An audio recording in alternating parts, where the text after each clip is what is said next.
Good evening and aloha, everyone. We'll give a minute or two for people to arrive, and then we'll get this evening's panel started.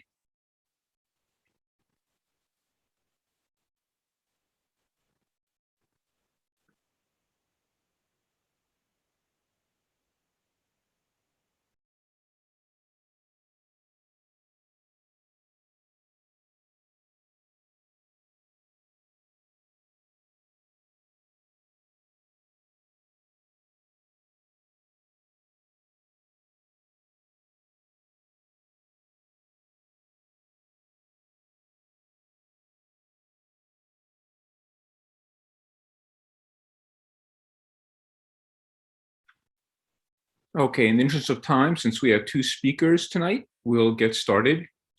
Aloha kako, my name is Roy Gal. I'm an astronomer at the University of Hawaii's Institute for Astronomy, and I'll be tonight's moderator. So once you have questions, which we'll save to the very end, which we'll do after each speaker's section, you can ask them in the chat or the Q&A, and I will pass them along as I can to the speakers. So today we have a double header. First, we have Doug Simons, the newly minted director of the Institute for Astronomy. He began only on September 1st, who will be telling us about his vision for the Institute for Astronomy. And following that, David Sanders, one of our astronomers at the Institute, will be talking about an upcoming large program with the James Webb Space Telescope, which is due to launch in December, called the Cosmos-Webb Survey. And as I said, I'm your moderator. I just want to point out that you can keep up with news from the Institute for Astronomy on Facebook, Twitter, and YouTube. And you can also check out our website, and the link is here. And I'm saying that because we will be posting a news story tomorrow morning with some cool new science. So a little bit about our first speaker, Doug Simons. He got his Bachelor's of Science in Caltech. That's also where I got my Ph.D. And then he came to the Institute for Astronomy, where he got his Ph.D. in 1990. And he's been here ever since as a big part of the astronomy community. He joined the Canada-France-Hawai telescope on Hawaii Island as a staff astronomer, and then moved over to Gemini Observatory, where he went from systems scientist to an associate director for development all the way to director. And then he moved back to CFHT, and then continuing his slide back to the Institute for Astronomy, he is back with us now as a director of the IFA. And he's deeply involved in the Hawaii community. He's the president-elect of the Hawaii Island Chamber of Commerce. He's on the board of the Kona Kahala Chamber of Commerce, and he's helped develop many programs bringing together the broader community and astronomy and observatories on Hawaii Island. But he's also a multi-talented person. Here's a picture of his family out hunting with their retrievers. He does bird hunting on Hawaii Island, and he's also an extremely talented woodworker. Here's an inlaid table he made for the Canada-France-Hawai telescope. I'm hoping he'll make one for the IFA as well. And I'll introduce our second speaker now as well, and that's David Sanders. He's an astronomer at the IFA. He got his Ph.D. at State University of New York in Stony Brook, and he's advised over a dozen Ph.D. students, so he has a very large academic lineage. He's an expert on ULIRGs. Astronomers love acronyms. That stands for Ultra Luminous Infrared Galaxies. They're a very interesting kind of galaxy, and I think we'll hear more about them in his talk. And he's worked on many large-scale programs to try to understand how galaxies like our own Milky Way and others in the universe evolve over time, especially those that host active black holes or have a lot of ongoing star formation. So with those introductions done, I'll hand the baton over to Doug Simons, our first speaker, and I'll ask that you please hold questions until the end of Doug's talk for him and the end of David's talk for his section. Thank you.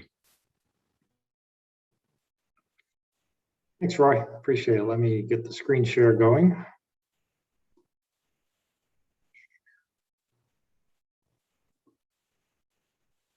Aloha, everybody, from Hilo, Hawaii, where I'm broadcasting live from tonight. Hopefully you can see my first slide there.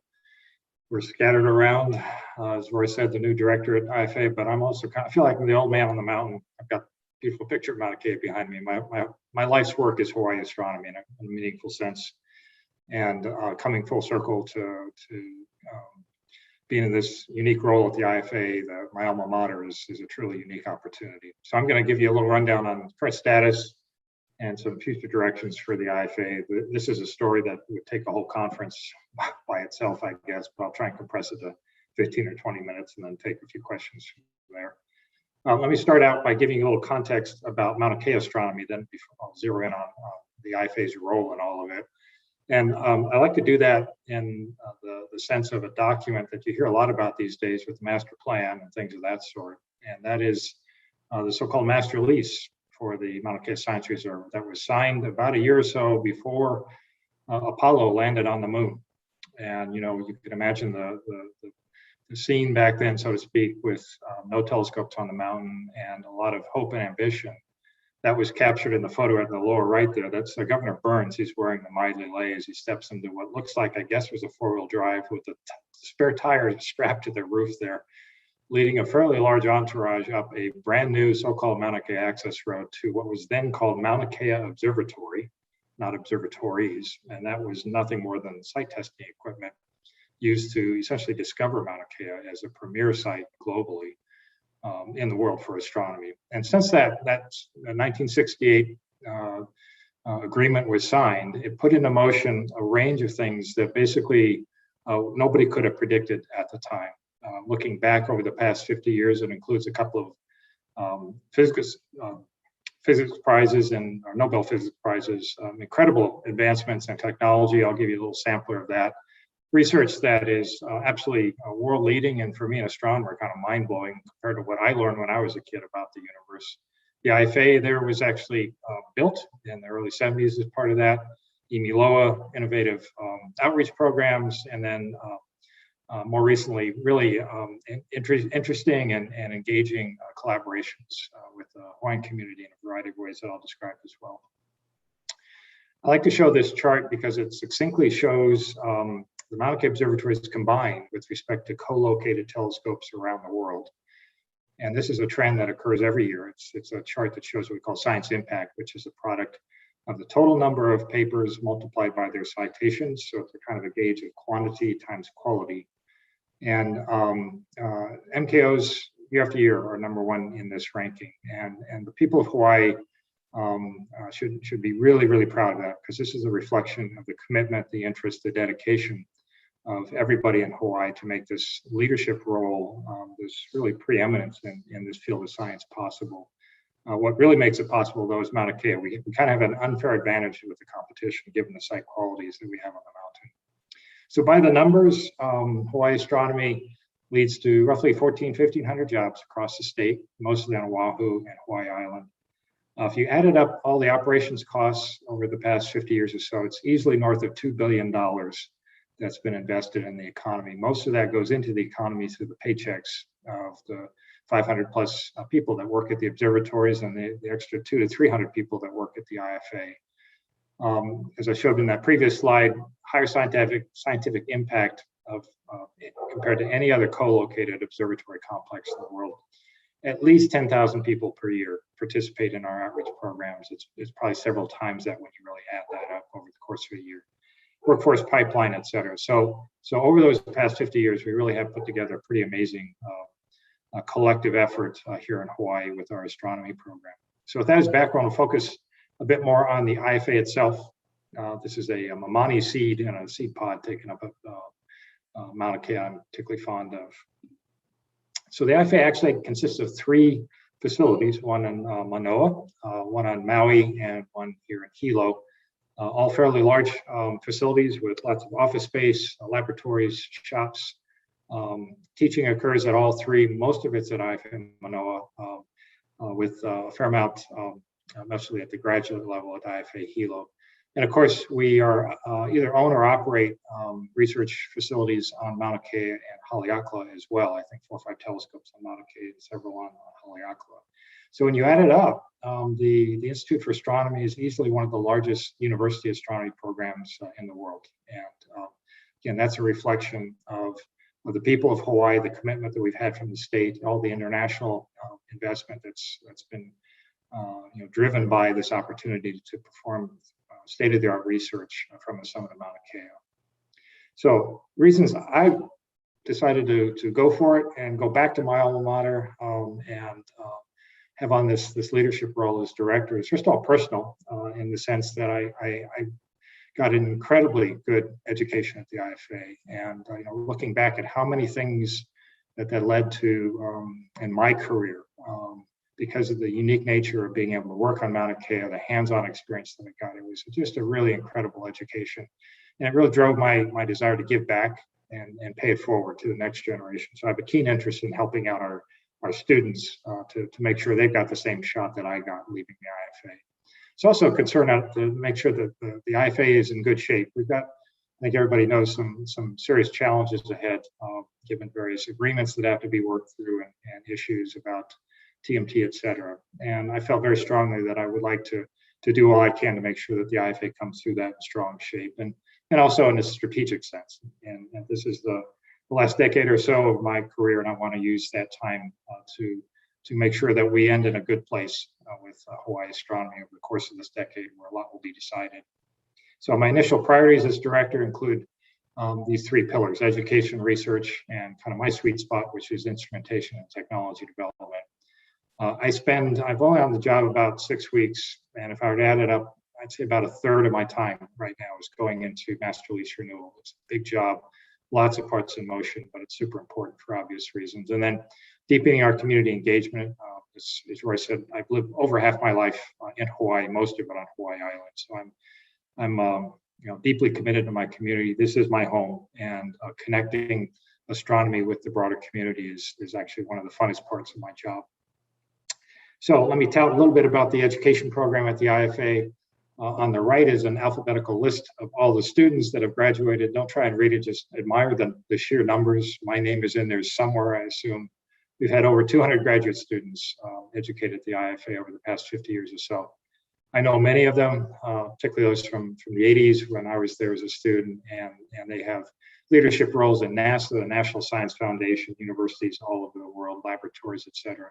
So I'm really proud to be part of that grand cohort of IFA graduates that have taken what they learned at the IFA and gone on with some pretty amazing careers scattered all over the world.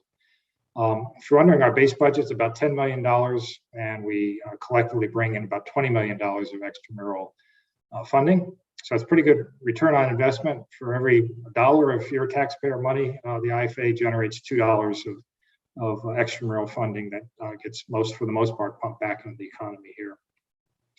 The education program spans actually 2 islands. Hilo has an astronomy program as well. In Manoa, we have Bachelors of Arts and Science, Bachelor of Science programs in astronomy and astrophysics, and of course the graduate program itself. And these are pictures of graduate students taken not long ago, scattered everywhere, including in the far left. I'm not sure what Maisa is doing. She looks like she's tucked deep into the bowels of a telescope, but she had the Shaka sign, so I like the picture. I thought I'd show that. IFA research is all over the place and easily world-class by any stretch of the imagination. So I thought I'd share that in the limited time I have. As they say, ripping it from the headlines. These are News headlines to give you some samplers of what's been done recently, including research on exoplanets. Asteroid research in all its forms is done at the IFA, including a particular important area, what we call planetary defense. And that is a program run principally out through Pan-STARRS, but we also have Atlas on Haleakala and Mauna Loa. And there's a lot of synergy between the asteroids, so-called near-Earth objects detected on Pan-STARRS and followed up by the Mauna Kea observatories to determine their orbits with sufficient precision to know if they represent a risk to the Earth or not. So these days, believe it or not, most near-Earth objects are discovered by Pan-STARRS, IFA facilities on Haleakala, compared to any other telescopes in the world. Solar system research has always been a hot topic in IFA research, including this object called Far, Far Out, which is currently the record holder in terms of most distant object in our solar system.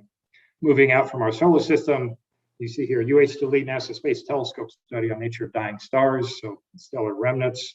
A more recent headline pertaining to pulsating stars, red giants that are being observed in great numbers, actually is sort of an offshoot of exoplanet research. And then going beyond our Milky Way, some incredible research that Brent Tully and his team around the world with Laniakea, and stretching beyond that as well. So basically from our backyard in the solar system to the edge of the visible universe, IFA astronomy has made incredible inroads all over the world. Switching gears, for one of those other pillars that I mentioned before, IFA technology development.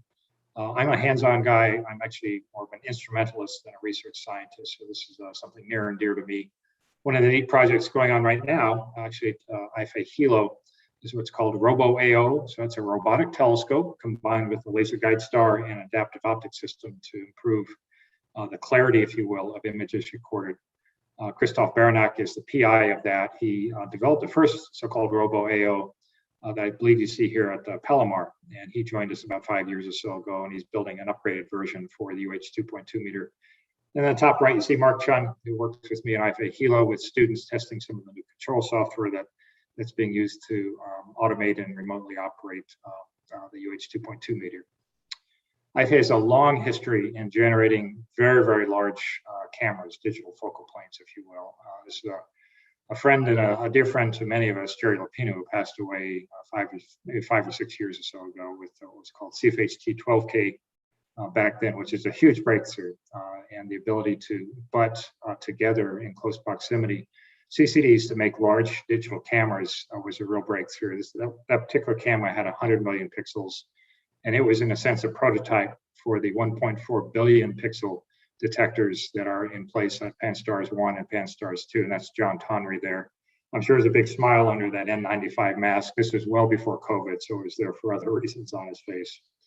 And that in turn led to the development of the Pan-STARRS facilities on Maui, and ultimately one of the largest astronomy databases ever created that currently is at about 2 petabytes in a big archive on the mainland, from which hundreds of research papers have been generated. It's a gold mine that will be tapped for a long, long time through various research interests by astronomers worldwide.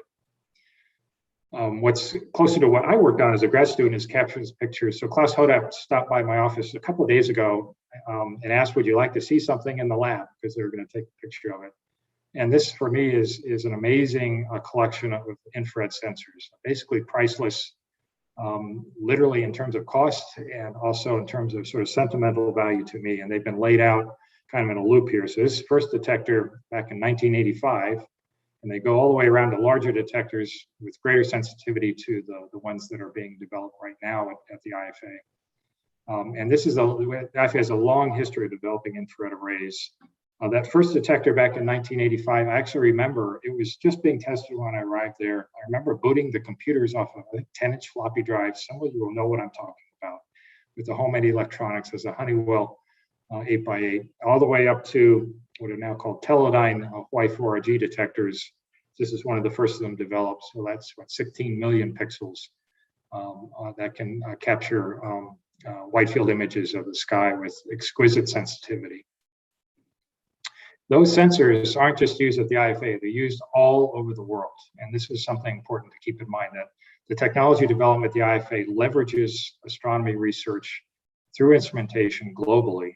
This is the very first example of it. They're looking at a time-lapse video of the integration of an instrument called Spiru at CFHT a few years ago. It was the first use of a Hawaii 4RG or an H4RG detector as a sensor in a facility class instrument. It's what's called a spectropolarimeter, and it's being used now in one of the largest exoplanet surveys ever conducted from Mauna Kea. This is something Dave's going to talk about, so I won't steal his thunder, but that same technology has been deployed in the James Webb Space Telescope. That is, to my knowledge, the most expensive satellite ever launched. Fingers crossed, everything will go fine later on this year when that is launched. So I just want to give you a sense of the depth and breadth of technology impact that is occurring here in Hawaii through this type of activity, and how it touches essentially all corners of astronomy on the ground and in space. And then finally, a few words about our community connections. This is something that Roy hinted out about, and is a little intro about me, something that I have worked on and enjoy a lot. So this is on the right, I'm scrolling through our soon to be released new website. which shows the various things, including Akamai Workforce Initiative, the Mauna Kea Scholar Program, the Fox Telescope over on Haleakala, which we use to provide student access and things of that sort. And then on the left, I thought I'd give a shout out. If you happen to be on Hawaii Island, November 14th, come visit us. Carolyn Kaiichi, who leads our outreach program here on Hawaii Island, is leading the Mauna Kea Observatory Astro Day event over at Kona Commons. This occurs twice a year. Thousands of people come to this. It's really popular, including with the vendors, because of the draw into the mall here in Hilo over at Kona Commons. And then Roy sent me this little video that was recorded recently. And it's a nod to the High Star program that J.D. Armstrong, who leads our outreach program on Maui, has been doing for years. And that is a wonderful program that works with high school students in a fairly intensive manner over the summer, and gives them the tools, if you will, to go on to do research in a mentored context, and go into either STEM capstone projects in their senior year to science fairs and what have you. This little video below was actually a part of a student research project. It's kind of a spin-off of a research project. I think that they took a picture of, remember Elon Musk sent his Tesla on the top of a super heavy rocket that they were testing, and they took pictures of that. I think these are the same techniques. So this is the Lucy spacecraft that was recently launched on its way ultimately to the Trojan asteroid belt. And I think this is amazing that these kids with JD have figured out how to image outbound faraway satellites like that with the systems in place and at their disposal up on Haleakala. Another area that is near and dear to me is and really some of the most fun work that I've had is working with the wonderful people at Imilo Astronomy Center and Kahakaula, which is the Hawaiian Studies program at UH Hilo. And I was very proud and humbled and honored to be part of the team that put together the Ahuahea Noah program there, which is going strong. And some of the more notable products of that is the naming of the first interstellar asteroid, otherwise known as Oumuamua, and Povehi, the black hole that was imaged for the first time a couple of years ago. This is actually a computer simulation of it, but I think everybody recalls the beautiful images that were recorded in part by telescopes on Mauna Kea. So this program is actually the idea of Hawaiian Kupuna here on Hawaii Island, and started out with the intent of associating big discoveries from Hawaii-based telescopes with new Hawaiian names, which is a whole protocol and really interesting process by which objects or people or anything are named in Olela, Hawaii. And now it's actually evolved on to a means of developing curricula and other ways of advancing the Hawaiian language. And beyond that, it's been a real pleasure working with Larry Kimura, who's generally recognized as one of the most important figures in Olela, Hawaii, and has been absolutely essential to reviving and now stimulating in all kinds of ways the advancement of the Hawaiian language. And he and I think we've given a dozen times in various forms this presentation called The Physics of Po, where he and I explore the prelude to the Kumulipo and his unique translation of that, which is kind of oozing with cosmology when you look at it. And that's been a real fun project for me to work on as well. And my very last slide, I try to capture what I think describes my sense going forward with astronomy. And it's very much one in which you have these sorts of building blocks, if you will, or cornerstones, namely the community there at the top, because without the community in the past, none of what I just showed you would be possible. So we absolutely need to be integral and deeply in partnership with our community. The observatories provide the tools, if you will, and most of the funding for that research complex on Mauna Kea and on Haleakala. And of course, my alma mater, UH, which is central to it as well. It's basically the state of Hawaii's sort of designated partner in this triad that combined has led to the incredible opportunities for people like myself and our keiki and discovery and technology development that I've tried to share with you. This very brief sampler of life at the IFA these days, where we've come and where we're headed. So with that, I will stop the screen share and hand over. over to you, Dave. Well, I think we can take a pause now for if there are any questions for Doug. If you're joining us via Zoom, then you can put it right in the Q&A. There should be a Q&A button at the bottom of your Zoom window, and you can click on that and put in any questions.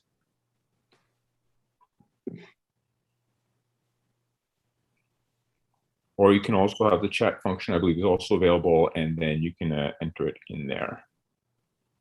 And this is also being live streamed on Facebook, so I will take a look and see if there are any questions there as well. They're all waiting for Dave's talk. Let's go on the main event. Okay, the one question we have is, what news do you have regarding TMT? Of course. We're all in a holding pattern, basically, with TMT until the so-called decadal survey is announced. We are hoping that that'll be announced no later than by the end of the year, and that is super important for understanding the future funding for TMT. So they're doing a ton of work. Actually, now I have the opportunity to be an observer on the TIO board. We actually had a meeting today. So a lot of activity, mostly in terms of building parts, ongoing design work, et cetera. But the big milestone that everybody's looking for is an announcement from, it's called Astro 2020, which is a process that's used every 10 years in astronomy to define the prioritization of really big investments within the US ground-based and space-based programs. And fingers crossed, TMT will get that #1 ranking that they need and deserve, and that will hopefully open the gateways for federal involvement and federal funding for TMT, and they can go forward from there. Okay, thank you, Doug. Any other questions? If people come up with questions while Dave is talking, we'll be able to answer them at the end as well. Doug will stay on until the end. So with that, why don't we hand it over to Dave Sanders, who's going to take us on a voyage to more distant objects. Oh, and before Dave starts, I did want to say, Doug mentioned those infrared arrays. James Webb is scheduled to launch in December, and we will be having a series of talks related to the development of those infrared detectors, which are called the Hawai'i infrared detectors. And we'll be posting the details of those on our website. So hopefully some of you can join us for that as well. So go ahead, Dave.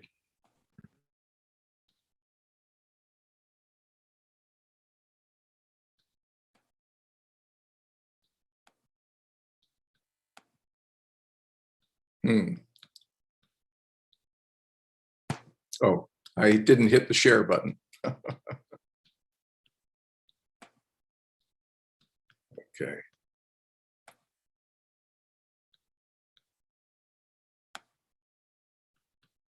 I'm going to have to go back to the beginning, pardon me. Okay, it's a pleasure to be here at HBMF and to be able to tell you about an exciting both space and ground-based program. It's been ongoing, actually parts of it for the 2/3 of my time here in Hawaii since 2003. And I hope it'll continue for another 10 or 15 years while I'm still here. Roy took away one of my punchlines, which is the Hawaii arrays will be on this new telescope called James Webb. I also have another interesting fact. I arrived here in Hawaii, I think the year before Doug got his PhD. So, and I came from Caltech as a postdoc. So we have a similar trend. And I also grew up on the East Coast where Doug, a little south of me, but anyway. And another interesting fact, I was grad chair a couple of times, and one of my jobs as grad chair, I decided was to digitize all the records that I had. So I went through every student's record. I did not read every detail, but I certainly digitized it. All I can say is Doug was an exceptional student, and I'm extremely proud and thankful that he's decided to come back and remain with us in a leadership role. I'm going to talk to you about Cosmos and Webb. So I need to introduce you to what Cosmos is. I mean, Cosmos is a project. Cosmos means cosmology, and that's the study of everything in the universe. But Cosmos is a particular project. Webb, you notice here it's 1B. There was a pun on words, actually. The James Webb is W-E-B-B, and we actually meant, and that's what our proposal was, Cosmos-Webb, BB. But in reality, we were talking about the cosmic web, which is the distribution of galaxies in the universe. And so the team has just taken the initiative to reword the name to Cosmos Short Web. So let me tell you something about the Cosmos project itself. Cosmos began in 2003, and it was a program that a close friend of mine, Nick Scoville at Caltech, was the PI on. He called me up and said, Dave, let's get together and think of a new program, because there was a call for large proposals on the Hubble Space Telescope. I should also mention, by the way, when Hubble was first launched, it was myopic. It actually had a problem with it, and they had to correct it. It was a disaster, and they had to correct the mirror, the primary mirror. And there was a competition to design a corrector for that. And the person who won that competition was Francois Rodier and Claude Rodier, who were faculty members, who eventually became faculty members of the University of Hawaii. So that's another, Hawaii saved the Hubble Space Telescope. That's a picture of HST to the upper left. It was launched in 1988. So everything was happening in the late 80s. Doug was getting his degree. I was moving to Hawaii. Hubble Space Telescope was being launched. But it took another 13 years for Nick to, in mid-age, of the telescope in mid-age, to come up with a audacious program and he asked for 1,200 hours of time on the telescope. I was his cheerleader. I was the Hawaii team lead. This proposal that had 80 co-investigators from 15 countries around the world. The long and short of it is it was a successful program. It was at the time the largest proposal ever awarded on the Hubble Space Telescope, actually still is, except for one other program, which I won't discuss. It just shows you that if you stick with it, we've actually been around as a team now for almost 20 years. You get rewarded. Nick was just chosen to receive our highest honor of the American Astronomical Society. He'll receive the Russell Prize this January in Salt Lake City for lifetime achievement. A large part of that is the Cosmos survey. A picture of the team at our team meeting here in Hawaii in 2010. We meet someplace in the world every year. That's been a hallmark of the team. Most teams only last for a few. I think Roy is on a team that's almost as old as mine, but it's rare that you stick together for such a long time. It means that the project has to be good. The upper right panel actually shows an image of part of the Cosmos field. Every little dot or smudge in that image is a galaxy, except for maybe one or two stars that you could actually see in the nighttime sky with a small telescope. Everything else you would not see with your naked eye or even a small telescope. There were almost 1 million galaxies discovered in Cosmos. Everything you're looking at there contains probably 1 billion to 100 billion stars. And a large fraction of those stars have planets. So it's surveys like this that have opened our eyes to the enormity of the universe and to show our ability to study individual objects both near and far, because this is a two-dimensional image. It doesn't tell you where the objects are in distance from us. And ground-based surveys have actually been the heavy lifter for actually determining the three-dimensional structure of the universe. The Space Telescope gets the image. The ground-based telescopes have to go and look at each of these objects individually and figure out how far away they are from us. So this is the Cosmos field. It's a little sketch to show you. Actually, the sketch on the left is to acknowledge some of the other surveys that have gone on with the Space Telescope. But the Cosmos field is this sort of hatched area on the right. And just for a size comparison, you're looking at the full moon and to scale with the image. So the area that we ended up surveying is 2 full square degrees on the sky. I tell my students that if you point your finger directly up to the sky, the width of your finger is about 1.5 square degrees. So you can get an idea of what size of the region of the sky we're looking at. And actually that's only 1/24,000th of the actual area that you would need to cover to get the entire celestial sphere. But it's big enough to tell us something about what the universe is made of. We eventually detected 3 million galaxies in the Cosmos survey. Let me see if I can move on. This is a blow up of that image that I was showing earlier. You see some nearby spectacular merging systems, galaxies. That's my specialty. When big galaxies merge, they do special things. They make super starbursts. They build massive black holes. They make pretty pictures. They throw out things called tidal tails. Early astronomers used to think these were exploding galaxies. There's another down here, a pair in a dance. You might not, well, I think these are always voted the top and best image that Hubble's ever taken every year that the survey is held. So these types of objects have a special fascination. And if you didn't know already, in 5 billion years, we are going to merge with Andromeda, and we will look like this to our neighbors. And we will become an elliptical galaxy with a big, massive black hole in the center. So that's another talk for another time.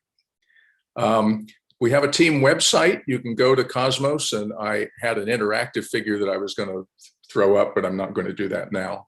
I'm afraid if I go out of my PowerPoint and come back, I won't be able to come back in. But you can go to this website, and there's something called Skywalker, and it actually allows you to manipulate this circle on the left, and you can pan around the Cosmos field. You can actually set the zoom scale and a few other things, and you can actually blow up and look at individual objects, all 3 million of them if you care to. And actually, we have a program that's being developed now that's part of, I don't know, Google Sky in some sense like that. It's a citizen scientist program where we're preparing images that will be given to non-scientists or even scientists to classify whether they're an elliptical galaxy, a spiral galaxy, emerging galaxy, young galaxy, old, etc. Anyway, Cosmos has become a great resource, and I think that's why they keep us funded. So Hubble Space Telescope set the wheels moving up here in the left, but over the next 15 years, the Cosmos team has managed to win the largest allocation in total of telescope time in the world for any one study. We have the largest allocation ever for Spitzer time, which is an infrared telescope, which is now passed on. Same with the Herschel telescope. We were one of the largest programs there. It's in the far infrared where dust emits. That telescope is now passed on. We say pass on when they run out of coolant, and then they're turned off. One of the larger allocations of time for GALEX, a UV telescope. And then the 2 X-ray telescopes that are still flying, Newton and Chandra. We also have some of the largest allocations of time on those telescopes. On the ground, the VLA, we have certainly the largest allocation there for radio studies. On Mauna Kea, we have Subaru, which played a major role in imaging the entire cosmos field in many bands, and that was another way of getting a spectrum of every galaxy in the cosmos field, and that allowed us to determine their distance. This is the Keck telescope, where we actually took real spectra.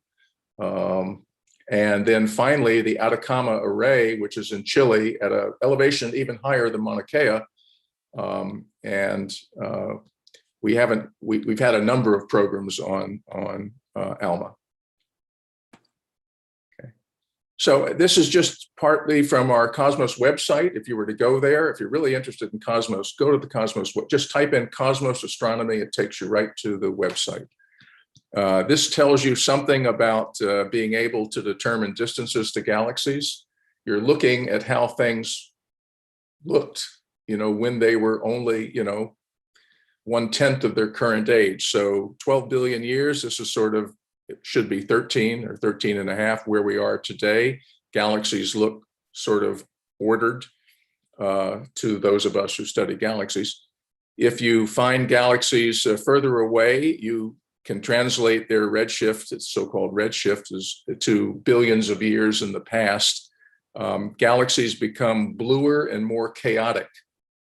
They are made of many pieces that are merging to come together. The blueness is because they're forming a lot of their stars. Our sun was formed 4.5 billion years ago.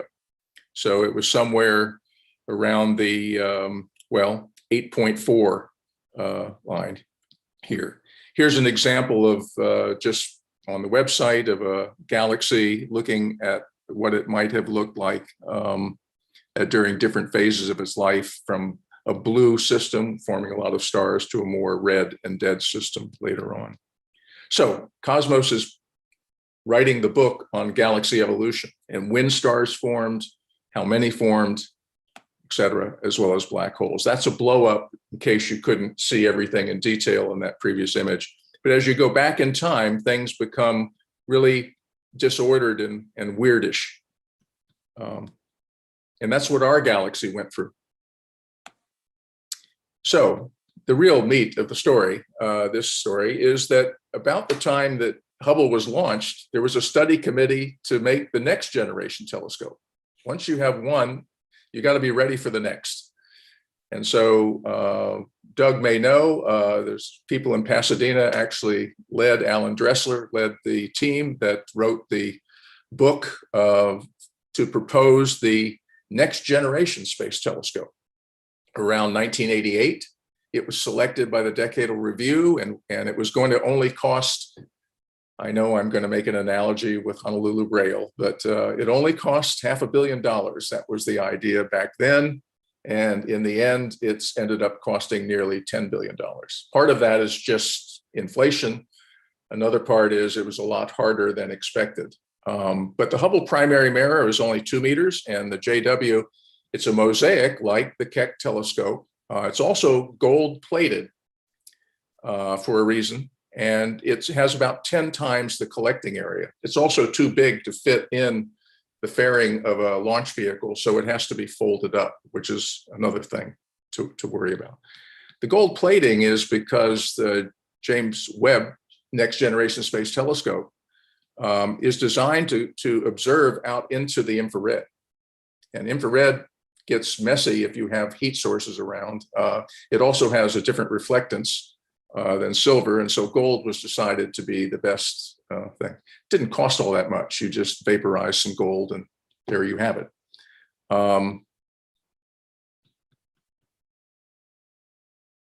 I should say that around the year 2000, this is what every mission goes through. There was a serious worry about cost overruns. And so like any mission that isn't completed exactly on time, it has to go through a thorough re-review. And so the Space Board commissioned a review of the James, it wasn't called the James Webb then, the Next Generation Space Telescope. And there was serious consideration to chopping off its infrared capability beyond 5 microns, say. It was already destined to start using Hawai'i arrays. I don't know whether they were fully developed by that time, but there was a suggestion to stop it at the shorter wavelength. But it was because it was realized that studies that I and others have been doing in the infrared showing that galaxies really look different. And actually, when they're making most of their stars and such, they're doing it inside a dust cocoon. And so to learn about them, you have to have the infrared and the far infrared. And that scientific argument was so overwhelming that they decided to keep the full capability for the telescope. And that's what we're launching this year. So with that, here's a picture of Webb assembled. I actually went to see it. It was both housed at Goddard in a clean room, and the same type of clean room when it moved to Northrop Grumman on the West Coast. And I believe this is a picture at Grumman. I should note the Hawaii connections continue. Although John Mather, the chief scientist of James Webb, he's also a Nobel laureate. He got the prize in 2006 for his discovery of the temperature of the microwave background with another satellite called COBE. But the deputy project scientist, as somebody that Doug must know well, Jonathan Gardner, is the deputy chief scientist of JWST. I didn't know he's also the head of the Laboratory for Observational Cosmology at the Goddard Space Flight Center. He got his PhD in Hawaii in 2005. So we get all of our news, official news notes, the real official note of what's going on with JW comes from Jonathan Gardner. So he's a good person to know. I should say, very recently, after winning all of our telescope time in space and on the ground, Nick Scoville had decided early to pass the baton. And actually, there was an intermediate period of 8 years where Peter Capek, another Hawaii graduate student who got his PhD here in the mid 2010s, took over the leadership role. And then when he stepped down, we appointed a triple head to both have a head for Europe and in the US of 3 people, Caitlin Casey, who was a Hubble Fellow here with me in Hawaii, Jehan Kurtaltepe, who's a professor at Rochester Institute of Technology, who got her PhD with me in 2010, Vanessa Smolczyk, who's a professor at the University of Zagreb. Without this appointment, we would not have had success on the James Webb Cosmos proposal. They were the ones who led it. They were young enough to see that we thought it was pie in the sky to get something on the first cycle of James Webb. Everyone would want a share of the pie. They stuck it out. They wrote a proposal that even I would have given a lot of time to. So we owe a lot to their new leadership and are looking forward to their thing. So what they did is propose to use James Webb to look at a large chunk of the cosmos field. That's what's outlined in blue. You don't have to read all the details. There's some instrument names here. The main thing is it's the largest cycle 1 observing program on the new telescope. It's generated a lot of excitement worldwide, certainly with our team. And it will keep us, as I said, together for at least another decade. That's a picture of the fully deployed James Webb telescope. That's the survey that they proposed. It's 208 hours of telescope time. If you're thinking in terms of time, that's half a month. It's actually more time than that. There's another 80 hours that aren't talked about here. The size of the survey, the filter set, et cetera. And the moon again, as you can see. This one is about 4 moon diameter, 4 moon areas. There are 3 main science goals. This is written for scientists. Epoch of reionization simply means when the first galaxies formed. We want to see how quickly they formed all their stars and stopped forming stars. Our galaxy is still going, but there are a lot of galaxies that stopped. We'd like to know how quickly that happened. And then we'd like to really understand how every galaxy put together its cadre of stars. That's more of the same. We were touting the success of the previous Cosmos program. So anyway, it's part of why we were accepted. So all of these surveys, the new surveys with Hubble and the Cosmos surveys actually owe their legacy to a very early event that happened in Hubble's lifetime in 1996, which was a survey of a region that's much, much smaller than the moon, the Hubble Deep Field. 3,000 galaxies were discovered, so in 140 hours of exposure time. So there is a history of this, and it began with the Hubble Deep Field that many of you actually may know about. But now it's been supplanted by the Cosmos Deep Field and eventually by the James Webb Deep Field. This shows a picture of a blow up of the Hubble Deep Field with numbers associated. These are distances that can be changed into distances by this table. The larger the number, the further away the object is, and you're looking at it at a younger and younger age. This shows you a slightly better picture of the cosmos field. We have now 200,000 galaxies with exquisite distances. This shows you a collection of the types of objects that I know and love, and actually something that our Milky Way will go through. These are merging galaxies. And what we're after is that galaxies are not distributed randomly in the universe. That's why you need a field as large as the cosmos field. You can't be as small as the Hubble Deep Field. And that's why they actually gave Nick the original time, 18 years ago, is to observe a region, because the original Hubble Deep Field could have been looking at where my cursor is, a very small blank area, or a very rich area of the cosmos, because the cosmos is sort of in a web-like structure, which is where we get our Cosmos-Webb name. This has been featured on the covers of magazines. Galaxies are not distributed randomly in the universe. The reason is because there's dark energy, dark matter that's pushing things around, and that's a big area of research. I thought I would show you very quickly, I'm almost at the end of my talk, a little mosaic of how structure evolves. It's very simple, but you can find these things on the web. That's how the cosmic web is generated, from a very early pea soup of epic reionization, everything distributed normally, to something like this. So gravity is at play, bringing things together, but something else is pushing things, making big voids. That's what dark energy is. Well, let's see if I can go beyond. So now what are we looking forward to? Well, just a month ago or so, James Webb was folded up from its configuration here. It was loaded aboard a rocket. Well, it was folded up so it could be loaded aboard a rocket to be launched. It was loaded onto a transport ship, and just a few weeks ago, it arrived in French Guiana. It's in the cargo hold of this ship. What's going to happen? It's going to be launched from French Guiana on an Ariane rocket, a European rocket. It will be fully deployed shortly after launch, and then it will take 14 days and 1,000,000 miles to get to something called L2.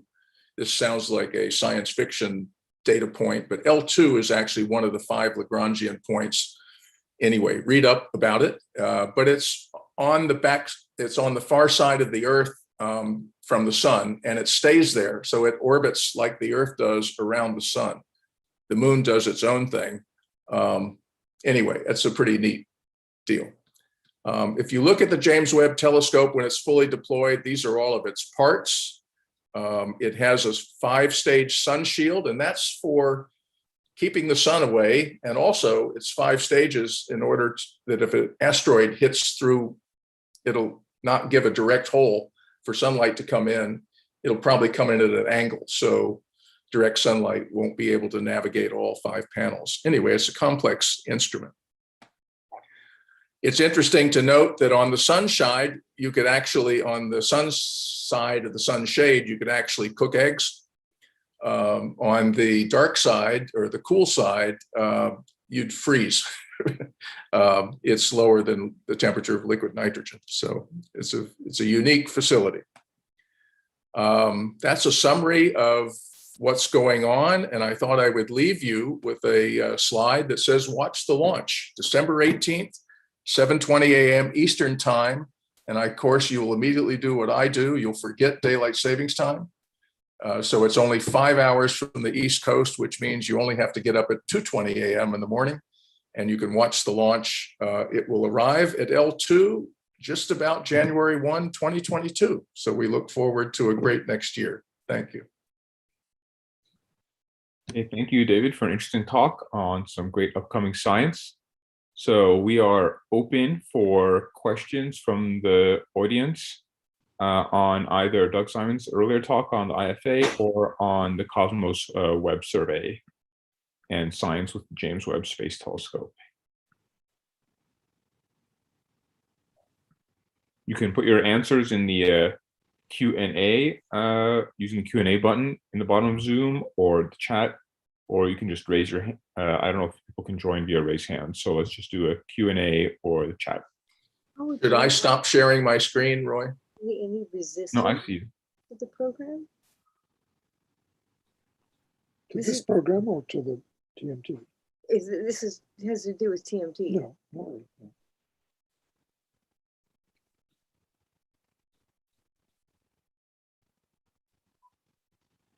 What is the popular response to this program?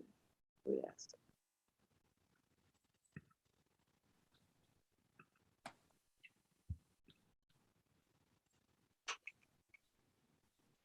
All right, we have about 5 minutes left, so maybe I will ask David a question, as I also work on the evolution of galaxies.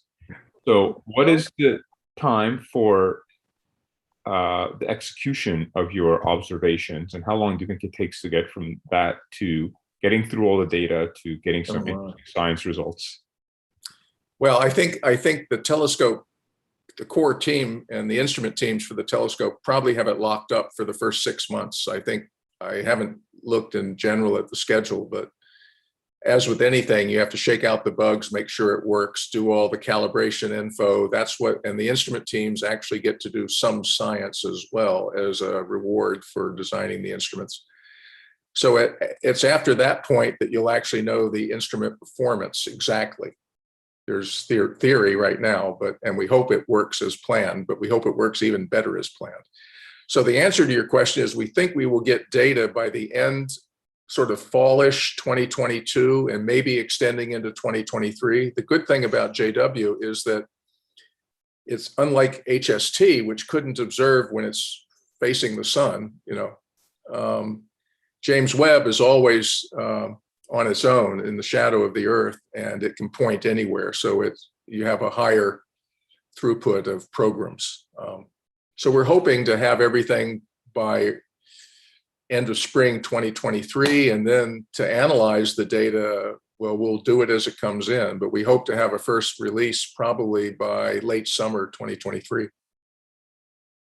It's a community service program. That's the other reason we got the time, is that we promised to release the data as quickly as we could so that everyone in the world can follow up the interesting sources, not just us. Okay, great. Now the questions are coming in. So there's one I have from Facebook comments, but which I'll ask next. First, I have one from the Q&A. What's the significance of L2 and why is it going there? Yeah, L2 is a so-called stable orbit. I mean, I had to read up on this myself. L is Lagrangian. I mean, Lagrange was a famous mathematician. I think he worked out orbits of bodies in the presence of two other bodies, in this case, the sun and the Earth. And he found 5 points, which were basically stable points. In other words, if you have an object that's sitting at that point and you perturb it a little bit, it will come back to that point. And so that's the significance of L2. Putting it at L2 rather than L3 or L5 or L4, L2 turns out is on the opposite side of the Earth from the sun, always. So that's why L2 was chosen. It's 4 times the distance to the moon. So you can get there in 14 days on a rocket, but there's a little worry that you can't service it like the Hubble Space Telescope. There you could send up a crew and exchange instruments.